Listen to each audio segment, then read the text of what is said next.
greatness that night. It's about the fight. It ain't about the champion. It's about the fight. That's all I care about, the fight. Kenny Ellis said was, look, man, we're not falling for the banana in the tailpipe. We know what Lamont Roach brings to the table, and he says that Lamont Roach is... The tension heading into the rematch between Gervonta, Tank Davis, and Lamont Roach couldn't be higher.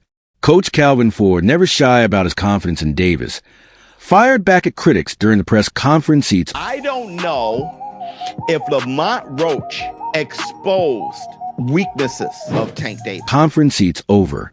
They're going to see who the real champion is in that ring. Ford's... And sit there and say to themselves like they came from a karate movie, man, I want to fight just like Tank. I want to be just like Tank. Ford's conviction speaks volumes. He's not just talking tough. He believes Tank is coming back stronger, smarter, and more dangerous. The rematch isn't just another fight. It's a defining moment for Davis, both personally and professionally. After a controversial first bout that ended in a draw and sparked intense debate, Davis is locked in like never before. Gervonta Davis has overhauled his entire training camp. Every session is now built around precision, stamina, and ring IQ. His team, under the reunited... One of the best trainers in boxing, second guy in the corner, is responsible for a lot of the real tactical decisions and tactical analysis that goes on in Gervonta Davis's corner. So you have Coach Calvin, and Coach Calvin is the head trainer, and you have Coach Kenny, who really specializes on preparing game plans specifically for opponents. So to have him talk about what's going on with Lamont Roach, I thought was interesting and insightful, because what he said was that, one, he's not falling for the okie doke. When Mill City asked him, hey, what do you think about the fact that, that Lamont Roach was seen at a basketball game chugging a beer? And I would have added to the question that you see Lamont Roach out giving a bunch of interviews, doing the interview circuit, right? Kind of being a little bit out of character leading into the rematch. Do you think, and this is what Mill City asked, do you think that is something you guys are taking in consideration in preparation for the fight? And what Kenny Ellis said was, look, man, we're not following... Entire training camp. Every session is now built around precision, stamina, and ring IQ. His team, under the reunited guidance of Calvin Ford, has transformed the environment, bringing back the grit, discipline, and focus that built Tank into a world champion. Davis isn't taking shortcuts this time.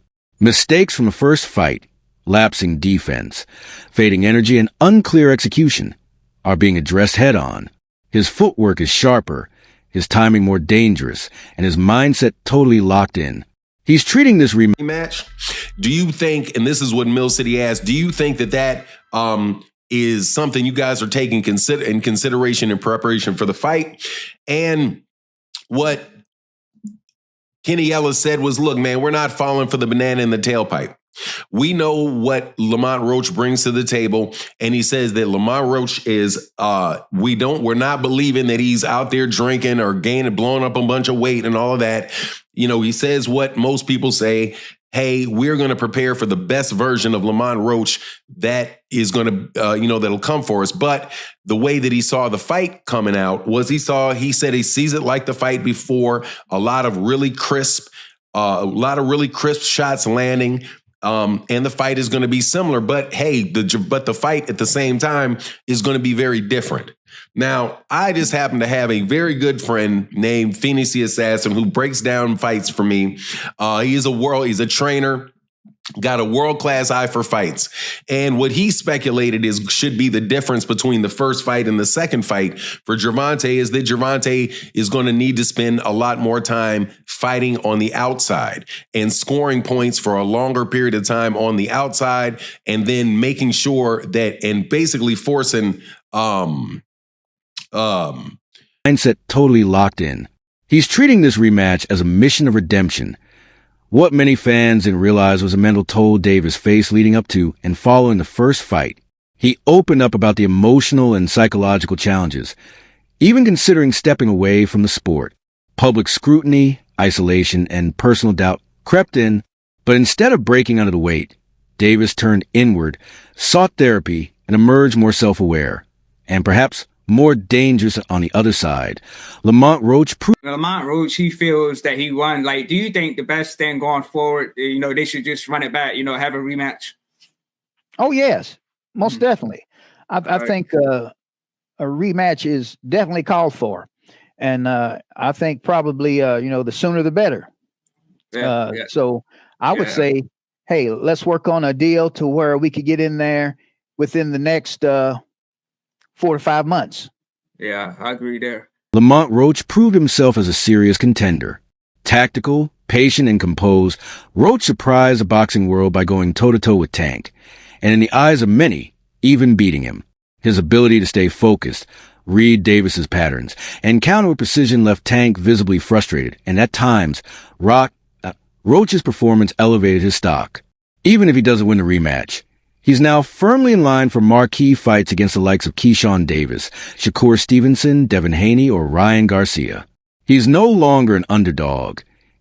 I don't know if Lamont Roach exposed weaknesses of Tank Davis. It very much reminds me of Rolly Romero versus Ryan Garcia. What Roach did, Rolly was doing the same thing. He ended up implementing it better against Ryan Garcia. Tank was having huge issues, and that's the black two sugars. Watch me call that fight. I started laughing. I couldn't believe it because all he was patient with good power. All Roach was patient. He stayed focused. That's why him drinking and partying and shit is messing with me, because he beat him here. He stayed so damn focused, and he knew when Tank was going to punch. He knew when not to punch, and when he countered Tank, he rocked Tank. Tank got rocked at least twice that fight. Underdog. He's a threat. Tank's assistant coach, Kenny Ellis, isn't buying the narrative that Roach is distracted or out of shape. We're not falling for banana in the tailpipe. Ellis said, "We're preparing for the best Lamont Roach possible." He believes the fight will be similar in pace to the first, with Davis landing clean, effective shots, but this time with better execution and clearer dominance. Davis must fight smarter and longer on the outside, scoring points and controlling the pace instead of relying on big moments alone. From a now infamous hairstylist controversy to he wants to do therapy. He wants to do real estate. They want to say he wasn't all in because him and Roach are friends and he's going to be focused for the second fight. A lot of excuses. They want to say it's because of the braids, the oil getting in his eye.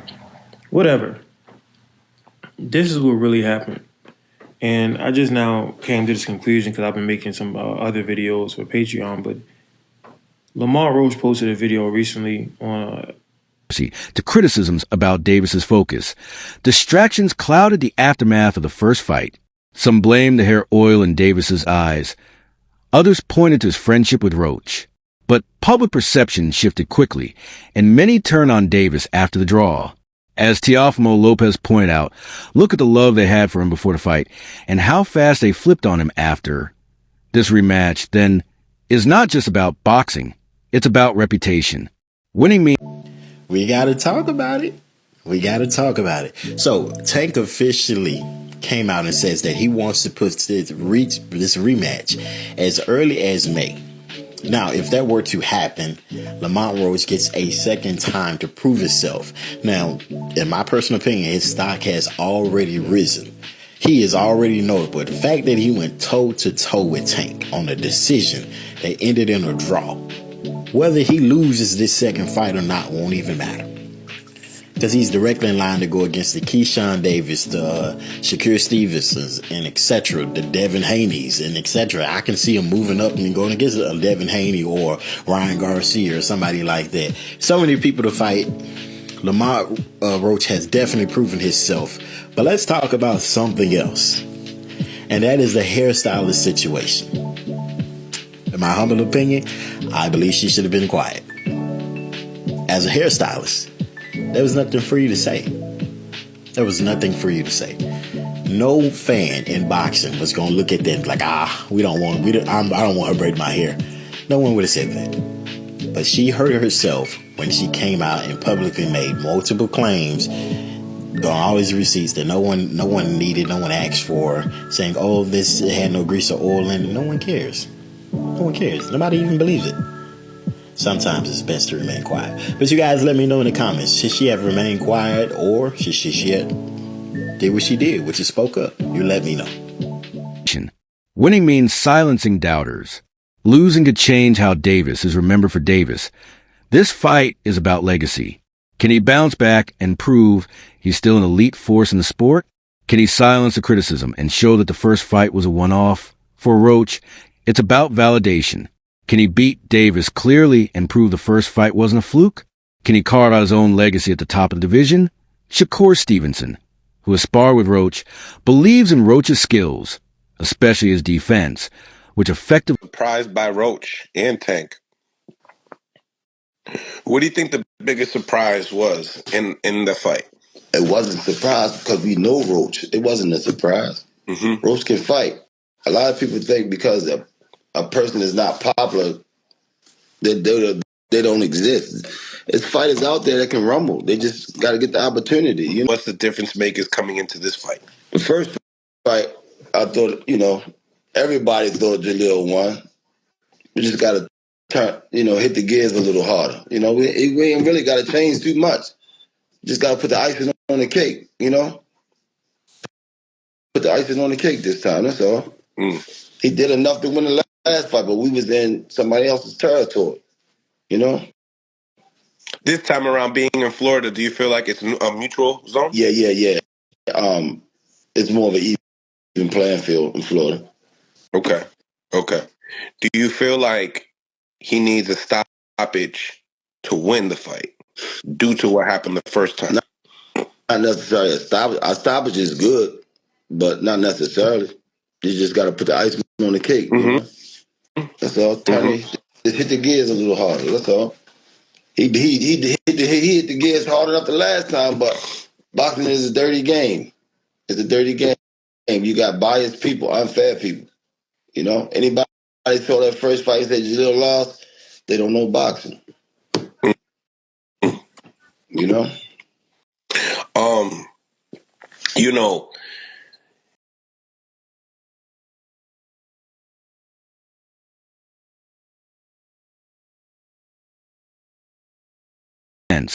Which effectively neutralized Tank's offense.